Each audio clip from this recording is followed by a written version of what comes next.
नमस्कार, मेरा नाम है डॉक्टर पूरू धवन और आज इस वीडियो में हम बात करने वाले हैं उन एक्सरसाइजेस के बारे में जो एक पैरालिसिस पेशेंट में हेल्प कर सकती है, उसके ब्रेन को हेल्प कर सकती है दोबारा से अपने कनेक्टिविटी पाथवे बनाने के लिए। ये एक्सरसाइज ना सिर्फ पेशेंट को हेल्प करेगी, प्लस में जो उसकी खोई हुई क्षमता है, हाथ की, पैर की जो मोबिलिटी चली गई है, उसको लाने में भी हेल्प करेगी। तो चलिए शुरुआत करते हैं इस वीडियो की। पैरालिसिस होने का सबसे बड़ा कारण होता है ब्रेन स्ट्रोक। ब्रेन स्ट्रोक यानी आपके ब्रेन के टिश्यू को नुकसान पहुंचना, और ये ब्रेन स्ट्रोक आपके दिमाग के टिश्यू को दो तरीके से नुकसान पहुंचाता है। पहला है क्लॉट। अगर आपकी ब्रेन में जो सप्लाई होती है, ब्लड की सप्लाई होती है, ऑक्सीजन की सप्लाई होती है, उसमें क्लॉट आ जाए, रुकावट आ जाए, तो आपके ब्रेन के टिश्यू को ऑक्सीजन नहीं मिल पाती और रिजल्ट क्या होता है कि आपके हाथ पैर के चलाने की जो क्षमता है आपके ब्रेन की, वो चली जाती है। और रिजल्ट क्या होता है कि आपके हाथ पैर अब नहीं सही तरीके से हिल नहीं पाते। इसी तरह से दूसरा जो कारण होता है ब्रेन स्ट्रोक का, वो होता है ब्रेन हेमरेज। यानी आपके ब्रेन में जो सप्लाई लेके जाती हैं ब्लड वेसल्स, अगर वो बीपी की वजह से ब्रस्ट कर जाए तो ब्रेन के अंदर ब्लड फैल जाता है, और ये फैला हुआ ब्लड आपके ब्रेन के टिश्यू को नुकसान पहुंचता है। और ठीक पहले की तरह ब्रेन जो आपकी मांसपेशियों को कंट्रोल करता था, हाथों को कंट्रोल करता था, अब नहीं कर पाता, और रिजल्ट क्या होता है, आपको पैरालिसिस हो जाता है। तो हमें एक ऐसी एक्सरसाइज चाहिए थी, ऐसा कुछ चाहिए था जो आपकी बॉडी को हेल्प करे इस ब्रेन के टिश्यू को रिवाइव करने में, ब्रेन के टिश्यू को रीजनरेट करने में, ब्रेन के टिश्यू को दोबारा से वो रास्ते बनाने के लिए कि वो आपके हाथ पैर को दोबारा से कंट्रोल कर सके। मगर इस काम को करने के लिए ब्रेन को सबसे ज़्यादा जरूरत पड़ती है ऑक्सीजन की, क्योंकि ऑक्सीजन एक ऐसा एलिमेंट होता है जो आपके बॉडी के हर एक टिश्यू को चाहिए अपनी बॉडी के अंदर जितना टॉक्सिक मटेरियल है उसको बंद करने के लिए, रिजनरेट करने के लिए। उसमें वो एनर्जी लेकर आता है जो उसको हेल्प करता है दोबारा से कनेक्टिंग पाथवेज बनाने के लिए। क्योंकि हमारा जो ब्रेन जो होता है वो आपकी बॉडी का 70% ऑक्सीजन कंज्यूम कर जाता है। आपकी जो ब्लड सप्लाई होती है ब्रेन की इतनी ज़्यादा होती है कि जितनी आपकी बॉडी में ऑक्सीजन है सिर्फ 70%, सिर्फ ब्रेन ही आपका 70% ऑक्सीजन कंज्यूम कर जाता है। तो इसको इतनी ऑक्सीजन चाहिए होती है। तो अगर हम किसी भी तरीके से ब्रेन की ऑक्सीजन लेवल को बढ़ा सके, यानी अगर हम ब्लड का ऑक्सीजन लेवल बढ़ाएंगे तो ब्रेन को ऑब्वियस है ज़्यादा अमाउंट में ऑक्सीजन आनी शुरू होगी। तो जो भी एक्सरसाइजेस ब्रेन की टिश्यू को ज़्यादा अमाउंट में ऑक्सीजन प्रोवाइड करेगी, वो ब्रेन की टिश्यू को हेल्प करेगी अपने खोए हुए नुकसान को, अपनी खोई हुई क्षमता को वापस लाने में। तो ऐसी एक्सरसाइजेस में सबसे आसान, सबसे इजी वो एक्सरसाइजेस होती हैं जो हम बैठ के आराम से पेशेंट कभी भी कर सकता है, लेट के भी थोड़ी बहुत कर सकता है, और पेशेंट को ज़्यादा मूव ना करना पड़े, क्योंकि पेशेंट सुबह शाम की फिजियोथेरेपी से, एक्सरसाइज से थक चुका होता है। तो ऐसे एक्सरसाइज चाहिए जो इजीली कर सके और उसकी बॉडी के अंदर जो ऑक्सीजन के लेवल्स हैं उसको दोबारा से रिचार्ज कर सके, जिससे उसकी बॉडी जो रिचार्ज हो ही हो, ब्रेन की टिश्यू को भी हेल्प मिले दोबारा से करेक्टिंग पाथवेज बनाने के लिए। तो सबसे पहली एक्सरसाइज जो इसमें आती है वो होती है आपकी अनुलोम विलोम। अनुलोम विलोम एक प्राणायाम एक्सरसाइज है। हम सब जानते हैं कि ये जो एक्सरसाइज होती है जब आप हाई अमाउंट में अपना इनटेक करते हैं एयर को, उसको होल्ड करते हैं, उसको एक्सहेल कर देते हैं, बाहर निकाल देते हैं।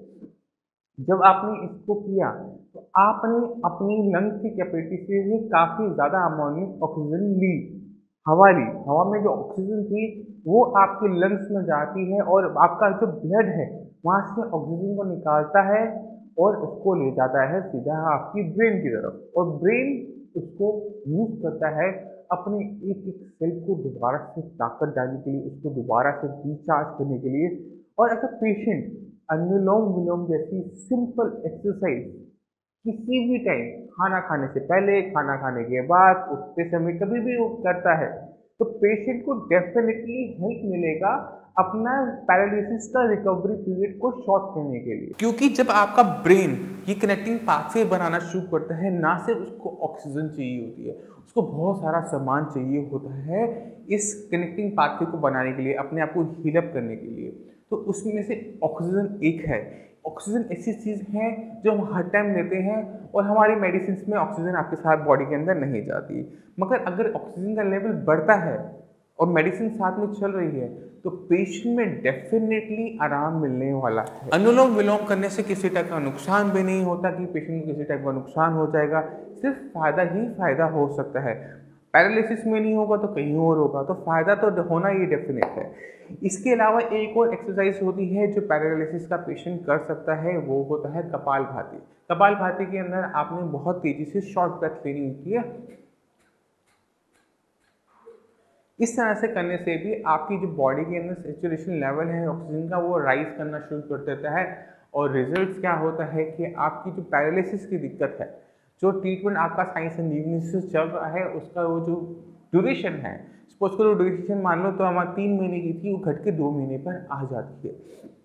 तो जितने भी पेशेंट साई संजीवनी के हैं उनको रिकमेंड किया जाता है कि आप अपनी मेडिसिन के साथ साथ इन एक्सरसाइज को ज़रूर करो, क्योंकि आपको समझना चाहिए, क्योंकि हम जो मेडिसिन देते हैं साई संजीवनी की वो आपके हाथ पैर की मसल्स के लिए नहीं बनी। साफ सी बात, वो जो बनी है वो आपके ब्रेन के लिए बनी है। वो ब्रेन में जाकर जो ब्रेन को चाहिए, चाहे वो थोड़ा सा गोल्ड हो, थोड़ा सा आपका हर्ब्स हो, जो उसको ताकत देने वाली चीज़ें होती हैं, ब्रेन को जो ताकत देती हैं, न्यूट्रिशन देती हैं, वही सब चीज़ें साइंस इंजीनियरिंग के ट्रीटमेंट में बॉडी के अंदर जाती है और उसका रिजल्ट तभी इतना अच्छा हो पाता है क्योंकि हमने जो ऑर्गन पकड़ा है, हमने जो चीज़ पकड़ी होती है वो आपका ब्रेन होता है, ना कि आपके हाथ पैर पर वर्क किया जाता है। मगर उसका रिजल्ट आपके हाथ पैर पर नज़र आता है कि आपने साइंस इंजीनियरिंग का ट्रीटमेंट शुरू किया तो आपकी ब्रेन ने वो पाथवेज बनाने शुरू किए जो आपकी ब्रेन को हेल्प किया, आपकी बॉडी को हेल्प करते हैं हाथ पैर को चलाने में।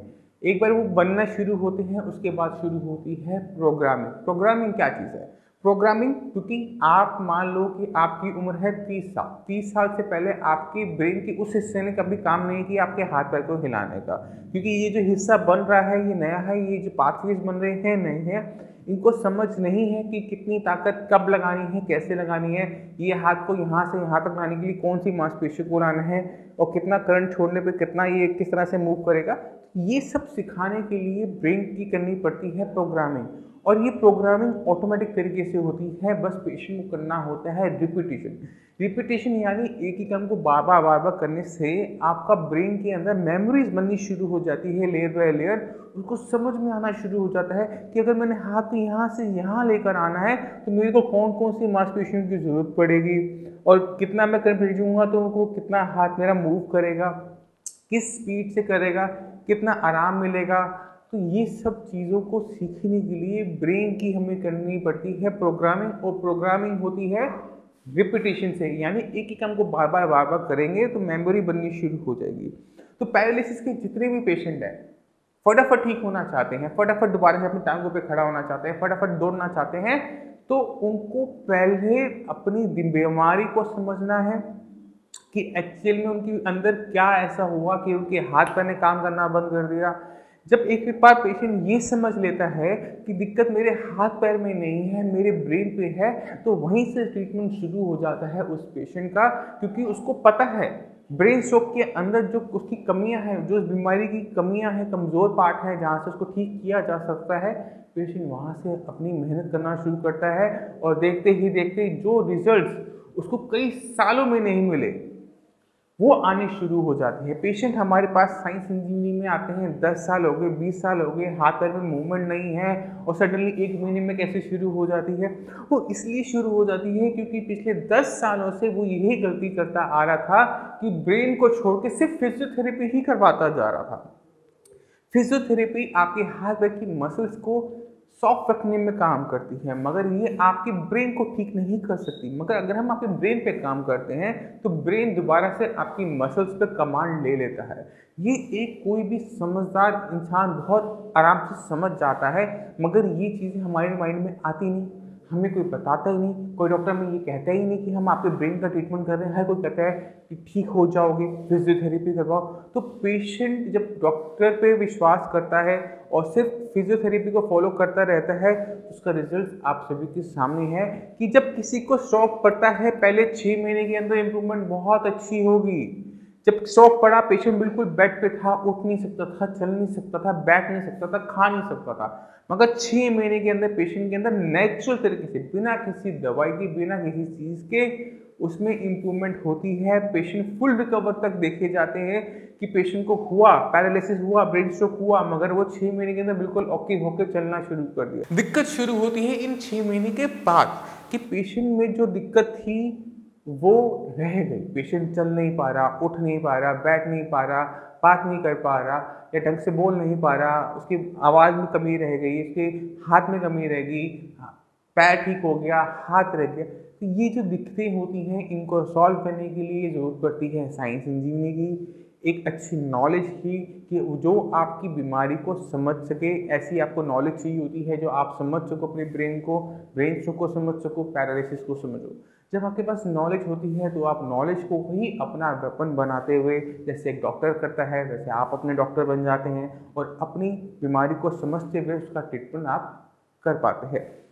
मैं उम्मीद करता हूँ ये वीडियो पैरालिसिस के जितने भी पेशेंट हैं उनको हेल्प करेगी उन योगा एक्सरसाइजेस के बारे में जानने के लिए जो उनको हेल्प कर सकती है अपनी खोई हुई क्षमता को जल्दी लाने में, रिकवरी पीरियड को शॉर्ट करने में। तो अगर आपके माइंड में कोई भी डाउट हो, कुछ भी पूछना चाहते हो पैरालिसिस के बारे में, पैरालिसिस ट्रीटमेंट के बारे में, तो नीचे दिए हुए नंबर पर कॉल करके साइंस इंजीनियरिंग डॉक्टर से आप फ्री ऑफ कॉस्ट कंसल्टेशन ले सकते हैं। उनसे पूछ सकते हैं कि कैसे साइंस इंजीनियरिंग की मेडिसिन उनकी ये बरसों पुरानी बीमारी को कैसे जल्दी से जल्दी ठीक कर सकती है, कैसे कैसे उनमें चेंजेस आएंगे, क्या क्या चीज़ों को खाने पीने का परहेज करना पड़ेगा, वो आपको टोटल तरीके से बताएंगे। आपको कौन कौन सी एक्सरसाइज करनी होती है, जैसे आपका ट्रीटमेंट शुरू होगा आपको वो भी गाइड किया जाता है, जो आपकी बॉडी में ज़रूरत होती है उस हिसाब से आपको एक्सरसाइज भी बताई जाती है। आप हमारी साइट scienceenginier.com पर जाकर पेशेंट्स के इंटरव्यूज देख सकते हैं। यूट्यूब के चैनल के अंदर भी आपको मिल जाएंगे कि कैसे पेशेंट के अंदर चेंजेस आते हैं। महीना पहले कुछ और होते हैं, महीने बाद एकदम कुछ और हो जाते हैं। और ये वो पेशेंट होते हैं जिनको कई साल पुराना ये पैरालिसिस होता है। ये वो केसेस नहीं होते जो 6 महीने पहले जिनको हुआ या 1 महीने पहले हुआ और वो चेंजेस हमारे पास आ रहे हो। हमारे पास जो पेशेंट होते हैं साइंस इंजीनियरिंग मैक्सिमम वो पेशेंट होते हैं जिनको पैरालिसिस है और कई सालों से है।